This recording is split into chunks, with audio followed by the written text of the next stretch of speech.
કેવી રીતે તૈયાર થાય છે મોંઘેરું પટોળું? કેમ લાગે છે કે પટોળું બનાવતા મહિનાઓનો સમય? જેટલી જ પટોળાની કિંમત વધુ હોય છે એટલી જ તેને બનાવવાની કળા પણ અઘરી હોય છે. પાટણના પટોળા અંગે વાત કરીએ તો અહીં પટોળામાં માત્ર વનસ્પતિ કલર જ વાપરવામાં આવે છે. સાથે જ કારીગરોએ કલર કરતી વખતે વિશેષ ધ્યાન આપવાનું હોય છે, કારણ કે કલરનું એક ટીપું આડું અવળું લાગી જાય તો આખી મહેનત પાણીમાં જતી રહે છે. કાપડની વાત કરીએ તો તે પ્યોર રેશમના તારમાંથી પટોળું વણવામાં આવે છે.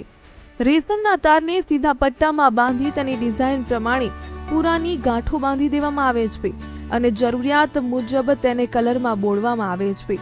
આ મોંઘેરા પટોળાને લગ્ન પ્રસંગે પહેરવાનું ખાસ મહત્વ છે.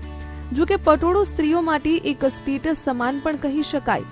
સુખી અને સંપન્ન લોકોની નિશાની સમૂહ પણ કહી શકાય. પટોળું એક એવી વસ્તુ છે કે એને પહેલેથી તાર ઉપર એટલે થ્રેડ ઉપર જ કલર્સને ડિઝાઇન કરવામાં આવે છે અને પછી વિવિંગ વણાટ કરવામાં આવે છે. જ્યારે બીજી કોઈ પણ જગ્યાએ શું થાય, પહેલાં એકવાર ફેબ્રિક તૈયાર થાય એટલે કાપડ બની જાય, અને કાપડ બની ગયા પછી એની પર પ્રિન્ટ કરે, એમ્બ્રોઇડરી કરે કે બીજું વર્ક કરીને ડિઝાઇન આપવામાં આવે. પણ ખાલી પાટણનું પટોળું છે કે એવી વસ્તુ કે જેના ઊભા તાર વેબ થ્રેડ જે હજારો મીટર લાંબા હોય, જેના વેબ થ્રેડ સાડા તાર બી હજારો મીટર લાંબા, પણ પહેલેથી જ માપસર ગણતરી પ્રમાણે કલર્સના ડિઝાઇન કર્યા હોય કે ઊભા તારમાં જે જગ્યાએ જે કલર જે ડિઝાઇન જોવે એ જ સેમ કલર સેમ ડિઝાઇન આડા તારમાં સેટ થઈ જાય. એ રીતે જ પહેલેથી જ થ્રેડ ઉપર કલર્સને ડિઝાઇન કરવામાં આવે છે અને એટલે જ ઓલ ઓવર વર્લ્ડમાં પાટણનું પટોળું ફેમસ છે.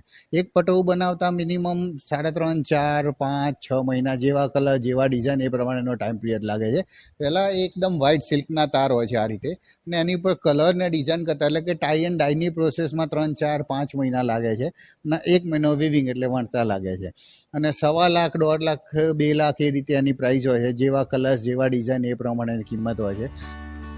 મહત્વનું છે કે પાટણના આ સાલ્વી પરિવારોએ આજે પણ પોતાના બાપ દાદાના 900 વર્ષ જૂના વ્યવસાયને સાચવી રાખ્યો છે. જો કે પાટણનું આ પટોળું પર્યટકો માટે આકર્ષણનું કેન્દ્ર બની ગયું છે.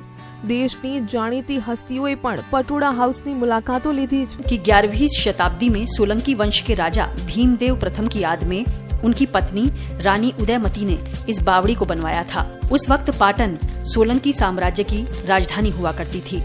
बताया जाता है कि सैकड़ों सालों तक सरस्वती नदी में आने वाली बाढ़ की वजह से ये वाव धीरे धीरे कीचड़, रेत और मिट्टी के नीचे दबती चली गई। 80 के दशक के आखिरी सालों में भारतीय पुरातत्व सर्वेक्षण विभाग ने इस जगह की खुदाई करनी शुरू की। खुदाई के बाद ये जगह पूरी तरह से आधुनिक दुनिया के सामने आई।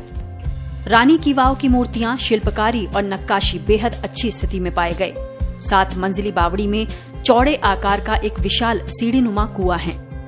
दिखने में एक भूमिगत मंदिर की तरह इस बावड़ी के चारों तरफ बेहद सुंदर कलाकृतियों से बनावट की गई है। इसकी दीवारों और स्तंभों पर बहुत सी कलाकृतियां और मूर्तियों की शानदार नक्काशी देखी जा सकती है।